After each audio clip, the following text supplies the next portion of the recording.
Good morning, Greg here, burner both ends, burner on the front end of Saturday. It is June 30th, 2018, 6:36 a.m. Pacific. And I have to admit, it was kind of hard to come up with some things to talk about on this morning's post. So I'll just hit some high notes and then get right back into the grind here. So I-Core program, this tech transfer entrepreneurial program that I'm involved in, it's called DOE Energy I-Core. So we're just now wrapping up week 4, so we're officially halfway through. I think we have about 46 to 47 interviews so far, on our way to 75 at least.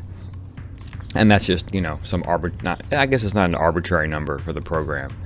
I've heard that the magical number is 66 interviews. Once you get past 66, you really start understanding what's going on, and kind of the recommendation or the advice is if you don't, maybe you're not doing the right interviews, right? If you're up past 60 and you're really kind of still not sure what's going on, then maybe the interviews are not well chosen, because I think that's a big piece of this, is like, and this is something that there is absolutely no oversight on in the course, and this might be good or bad, I'm not really sure yet. There's lots of oversight on the business model canvas as far as like from the instructors, and as far as lectures, and when we do office hours feedback on these things. No one is looking at our specific interview folks, who we just talked to, what we learned, and then who we're planning to talk to next. There is no review of that. That is entirely up to our teams to figure that stuff out. Like for example, there's a team that has 80 plus interviews, and I have real concerns for that team, because from what I can see, they're still having a really hard time communicating what they're offering. That seems to be a constant set of feedback, is I'm not really sure what you're exactly selling. Is it a product? Is it a service? Is it both? And that's just interesting. And this team even they did something like 30 interviews in 1 week, which, I mean, maybe you spoke to 30 people, but were those really 30 quality interviews? I don't know. I mean, this is the thing, is that it's to me, so 30, if each interview, fully takes an hour, let's say, even you're not talking to them for an hour, but let's say you're talking to them for half an hour, right? There's always that little bit of time before getting to the meeting, a little bit of time after. There's the time to document the meeting, get it into innovation within. So, let's just say it's an hour of total committed time. Plus you had to schedule the meeting. So let's just call it that. So that's 30 hours of, work in a week there, on top of the other things that have to happen. So it's just, I guess I'm just coming back to, I don't know if this is really a good part of the course or not. There's another team that's a little bit low on interviews, so are they being helped, or is someone really inspecting that? So that's an interesting aspect of this course, is kind of the foundational component of it essentially has, in my opinion, no review. But at the same time, we need to trust our teams to do what they need to do. Maybe that review would be too much work, or it'd be too intense, because it would be a lot of work. It would involve looking at everyone that you've talked to, going through every interview note, trying to compile, conclusions from all that, and then deciding who to talk to next. So that would take a lot to oversee that. But I guess we need to trust our folks here, to be choosing the right people to talk to.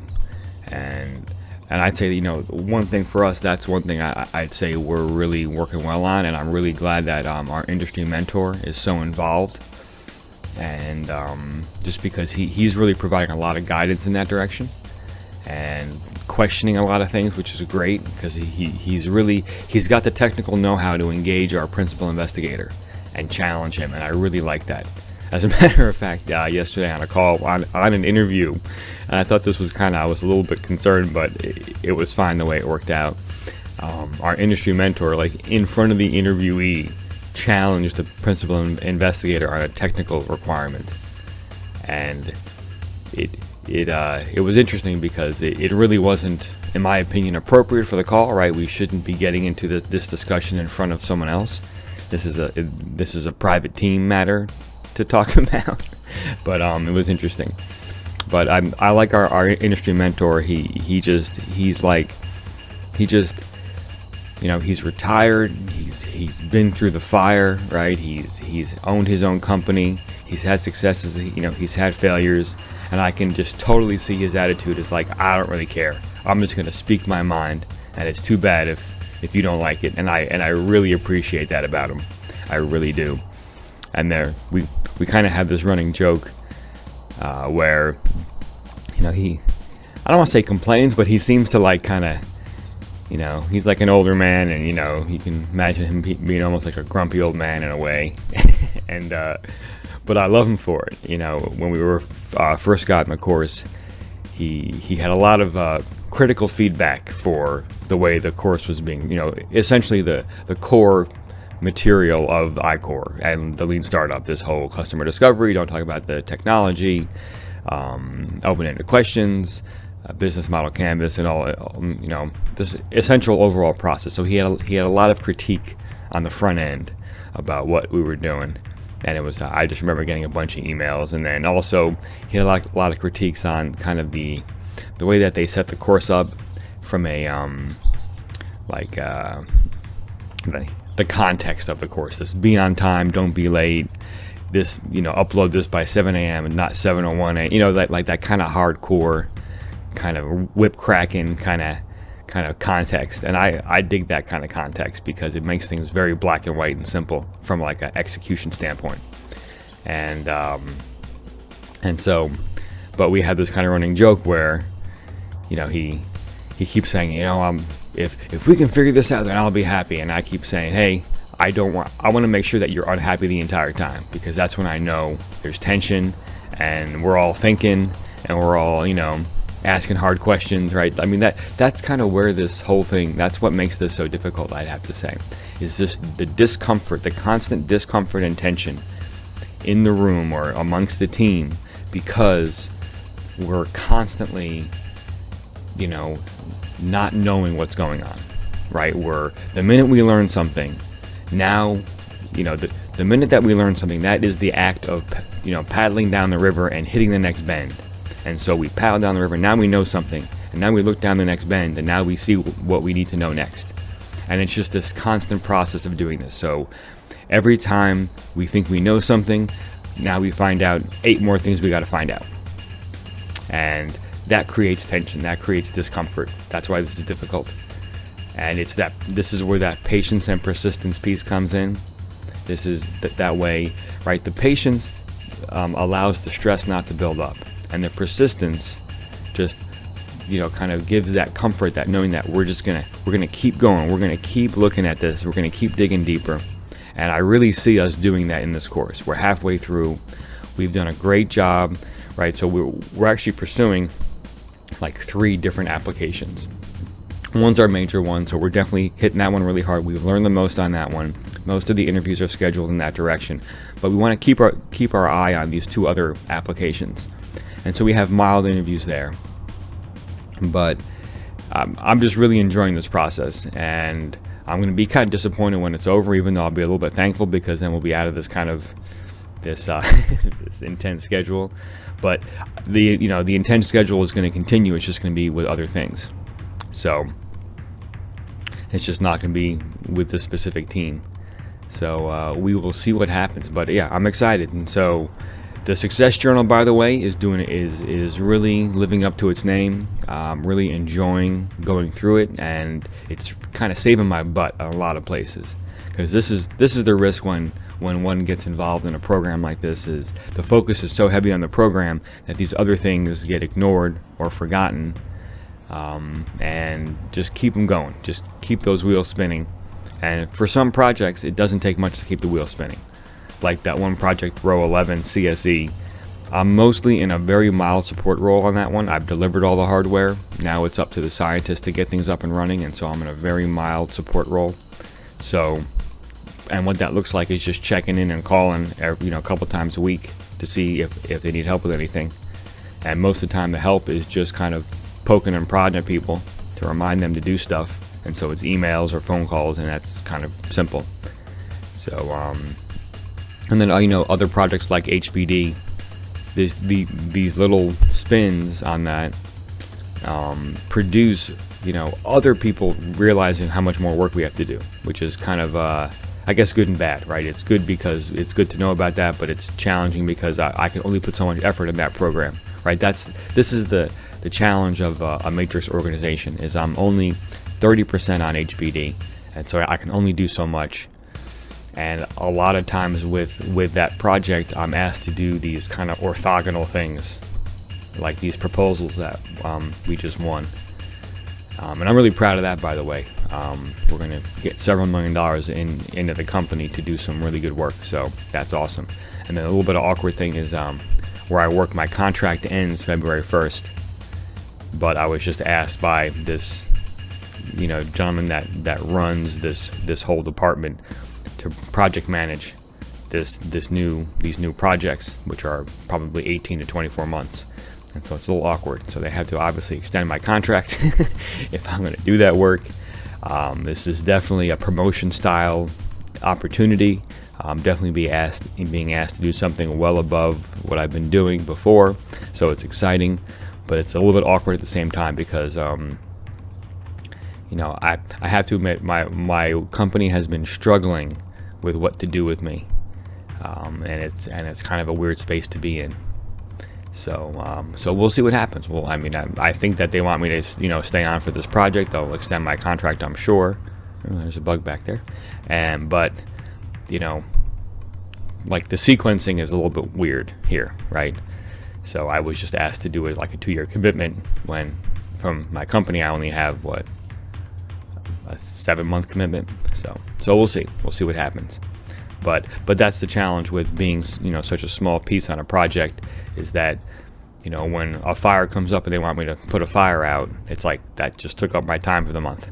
Like I wasn't able to move forward the project that you wanted me to move forward, and that seems to be an ongoing challenge where I work, is they're understanding the resources, the resource loading, how folks are spending time on projects, and what the impact of these, put this fire out type of thing is. We really, and this might be just something that many companies have a hard time with. That's another way to say it. But this matrix organization, the fact that I'm on 3 different projects at once, actually 4, makes it kind of tough at times, because I'll want to do the most fun as opposed to what's most important. Or maybe my time allocation is locked in and I've already expended my hours, for 1 month on one project, so I really don't want to spend too much more time on it, because then these other projects will suffer. So it's an interesting time management debacle. But back to iCore. So I do want to hit the biggest surprise so far in iCore is how well it works, really. I'm seeing that. I knew that it worked, but in those mini courses I took, those 8-day courses, you don't get far enough to see how well it works. You just get a small taste. But I would even say the bigger surprise is how helpful people want to be. How just incredibly bend over backwards, I want to help you guys, and whether it's an introduction or several introductions, or it's let me review the technology, or let me talk to you for 2 hours, right, and reveal my experiences. I'm really impressed with the people and how willing they are to help. So that's just, people are awesome. I think in our modern world, what is it? I don't know. Like we have such low expectations for each other, right? And I think we're so quick to judge each other and treat each other with I don't know, suspicion. I wish that we would spend more time kind of understanding that we're all human and we're all here to experience life and experience other human beings, and those are big pieces of what gives us fulfillment, and to allow that, enable that, and let some of these little petty things pass, right? To see, and here's something actually. This is late in the game for this one, and maybe I'll turn this into a tire talk. I just remembered now one of the things that's come up recently with leadership, and this has to do with what they want to do with me where I work, right?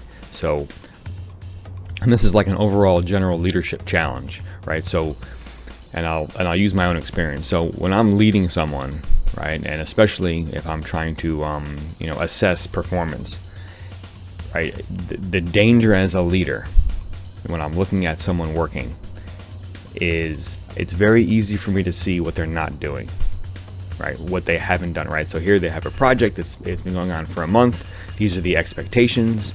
These are the things that this person did not do, right? That's easy to do. And the reason it's easy is because the list of things they didn't do is infinitely long, right? It does not end, right? I can sit here all day and think about things that I'll just take myself on a specific little project, like this proposal that I helped put together.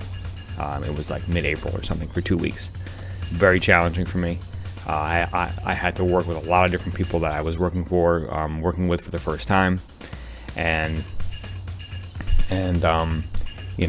we banged out the proposal. This is the proposal that we won, several $1 million in funding for the company. So this is really tremendous. And the way I see it is the result is, did we submit a good proposal?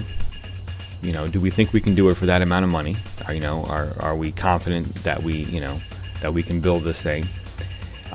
Is the gentleman, it happens to be a gentleman, that's kind of in charge of the whole thing, is he happy with how the process went and the quality of the proposal, right? Because he's essentially putting his name on it, right? He's the customer. So was it a good proposal? Is he happy with what he submitted? And more importantly, did we win, right? Did we get the award? I mean, that's the biggest thing. I mean, it doesn't matter if I hired literally 3 chickens and 2 pigs to write the proposal and they did a great job, and who cares?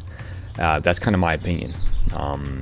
And what the feedback I got was kind of the things I didn't do, and it's kind of weird, to be honest, because that's an infinite list, right? I didn't do this, I didn't do that. I mean, and it's easy to get focused on that as a leader in providing feedback.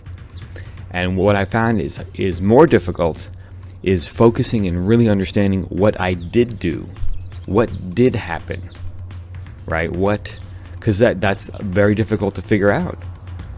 Unless you really just have this very simple, key performance indicator, KPI, that did you win the money? Okay, you did, then you did a great job. If you didn't win the money, then you must not have done a great job. I mean, that could be a very simple KPI. But it does. As a leader, it takes a lot more effort to understand what the person is doing to create success, to create productivity, to create effectiveness, efficiency, right?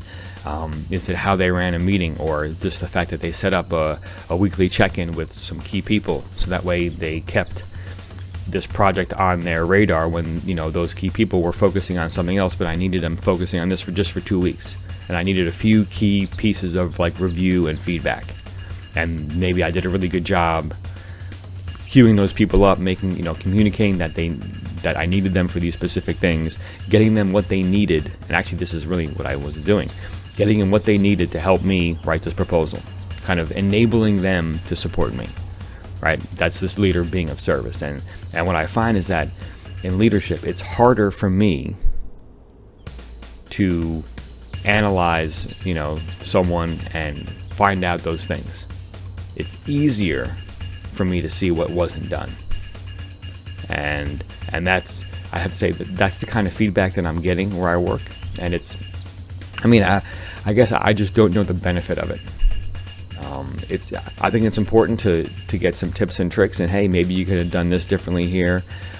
Maybe this could have been different. I mean, I'm totally down with that. I don't want feedback and constructive criticism, but when that's the only focus item, right?